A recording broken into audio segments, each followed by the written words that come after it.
this side. So come out this way. Come over towards me a little bit farther, Jed. Okay. Arm out straight for me. Yep. Elbow straight. Yep. Hold it just like that. I'm going to push down. Don't let me do it. Okay. Good and strong. Good and strong. Now bring your arm out over here on this side for me. Hold it out. Let me move this out of the way. You okay right there? I'm going to push down. So not too bad. Still strong, but still not quite as on the other side. Yep. Okay. Put it on your back. So we're going to use some technology. Are you okay with your head like that? You want a pillow? Doesn't feel too bad, dude. You okay? Yep. Yep. So we're going to use some technology called the Winback to car. So what we're going to do is, and I don't even know, maybe you'll be able to. Nah, you're probably okay good on that side. So this stuff is deep thermal tissue, deep electrical current, and we're going to use we're going to set this pad here on your wrist and forearm, and what it's going to do is going to direct this current down to the tissues. It's going to help increase cellular healing, help with blood flow to the injured areas, and it's going to get right down deep into the tissues. We'll prep the tissue first for the first 5 minutes with this sound head right here. And then when it goes is maybe like 5 centimeters deep or something like that, and it's about 1,000 hertz or kilohertz. I think that's what it is. Probably wrong on that one, but anyways, it doesn't go super deep. And then we're going to follow up with using the RET, which is a more deep, maybe 300 to 500 kilohertz. I think is what it is. It gets down deeper into the tissue, and then we're going to do some soft tissue work with this bracelet portion right here.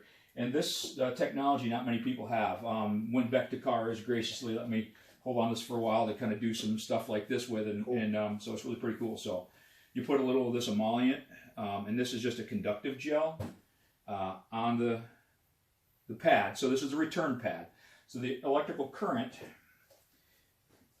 and we'll use this on the back of your arm, is going to flow through this. And then we'll put your arm right about like this. Whatever's comfortable for you. Even if you want to come out this way, you can scoot over that way just a little bit. Sure. Perfect right there. All right. All right. So we're going to use that. This other one here, we're going to get down here now with the CET. So I'm going to go ahead and put some of the conductive gel on the pad.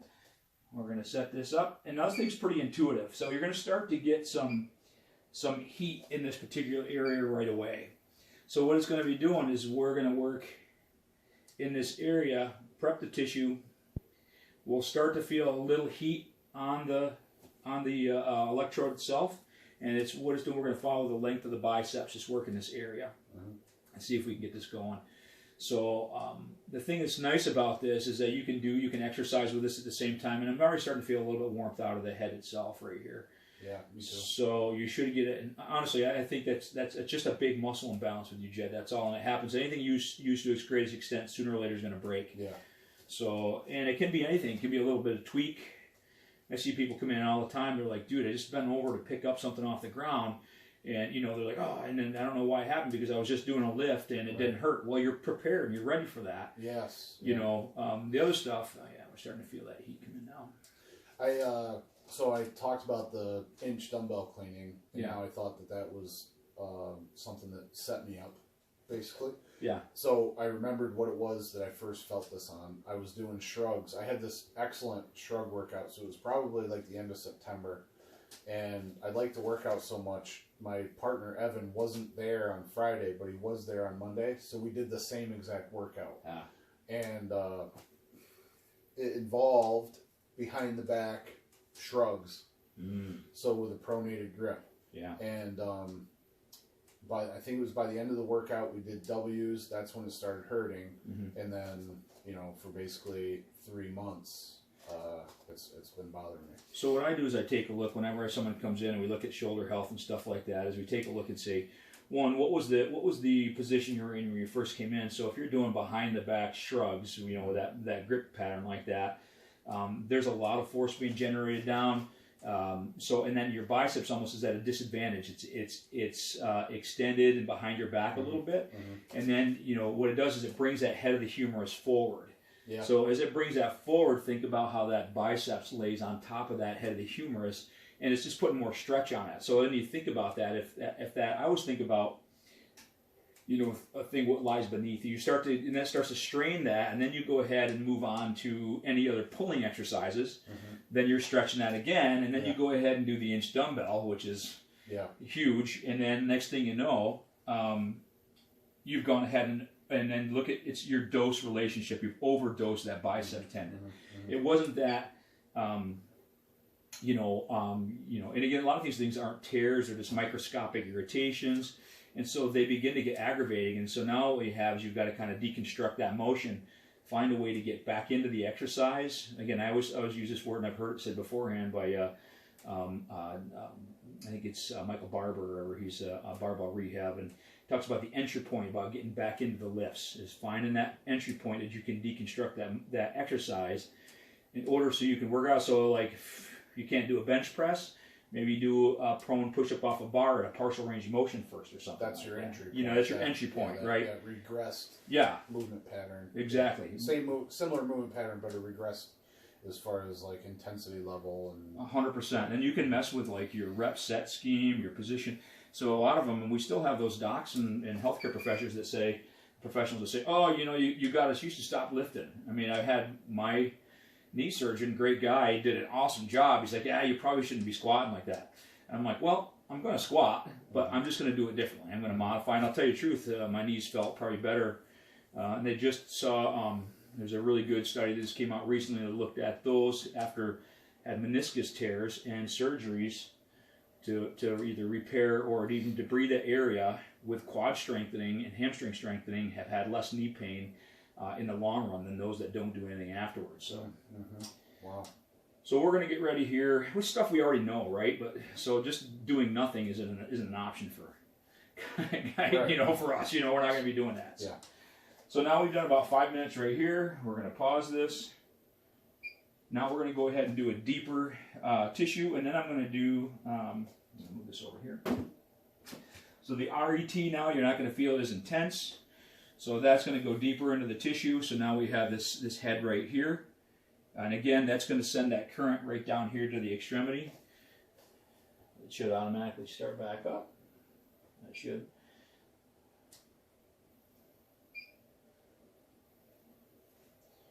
There we go.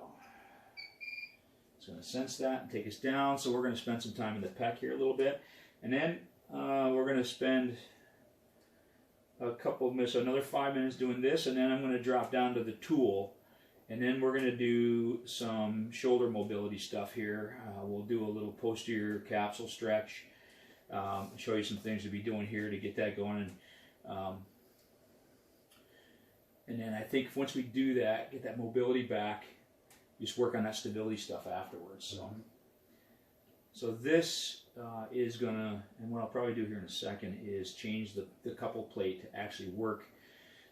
There's another plate here that you actually do to actually go through the joint. So I'll show you what that is here in a second. We'll spend 2.5 minutes doing this and 2.5 minutes sitting on the edge of the mat table, and then put the receiving plate on the opposite side of your shoulder girdle to get that go deeper. Okay. So this is a really cool kind of technology. Winback to car, you can check them out online. It's TECAR. And again, this technology's been around for a while, but it's a very mobile unit now, and they've been using it like all across the world. Sports teams, stuff like that. And it really helps to just facilitate healing into these muscles. So,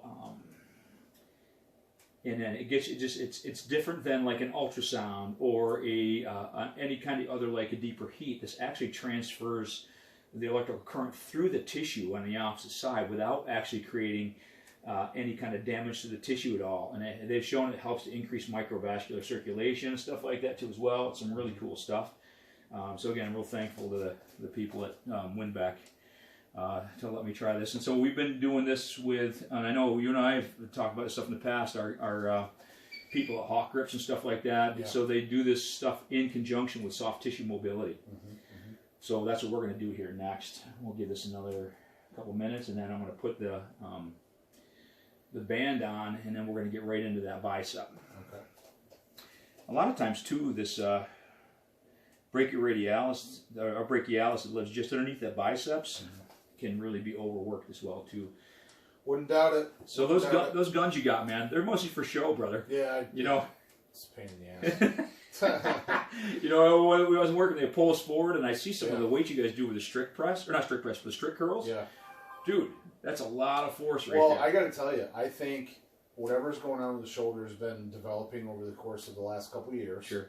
And like my progress on the strict curl, despite all my efforts, has completely slowed down to nothing. Oh, really? So I think whatever's going on in the back there, the imbalance, the instability, whatever, is causing issues for that anterior exercise to even take place and progress on. So we think about that. We think about, because your pec minor, as it comes along here right after coracoid process, and it goes to your ribs, that wants to pull that shoulder blade forward. Mm-hmm. So if you already have large anterior deltoids, big biceps, stuff like that, and if this is already tight and big, check pecs and all that stuff like that, it wants to pull that whole thing forward. Mm-hmm. So you sit here up against a wall and you're trying to do a strict curl, or whatever you're doing, and you're not. It's all that bringing that forward. And if this is a little bit weaker, if that's a little chink in your armor back there, even small, it's going to have a tendency to kind of start to irritate these subacromial spaces and stuff like that. Yep. So, so then again, it's usually it's not just like it's usually the straw that broke the camel's back, right? This has been going on for a while with you, and now it's gonna now just manifest itself in a way that we're just going to try to fix and. Try to get that stuff moving. A lot of door stretches are really good for the pec. Right. So I began maybe 6 weeks ago. I probably stretched 3 days a week. It's about a 15, 20-minute stretching workout routine. And I do double doorway stretch, single doorway stretch, straight arm doorway stretch, / bicep stretch. Yeah. I do a pulling lat stretch. I do an overhead doorway stretch. I do a crucifix stretch on a Swiss ball. Oh yeah. I do the thing where you sit down on your palms and stretch your biceps. So I'm doing all that stuff. It's like a 15, 20-minute thing. Right. And it's really helped. Yeah.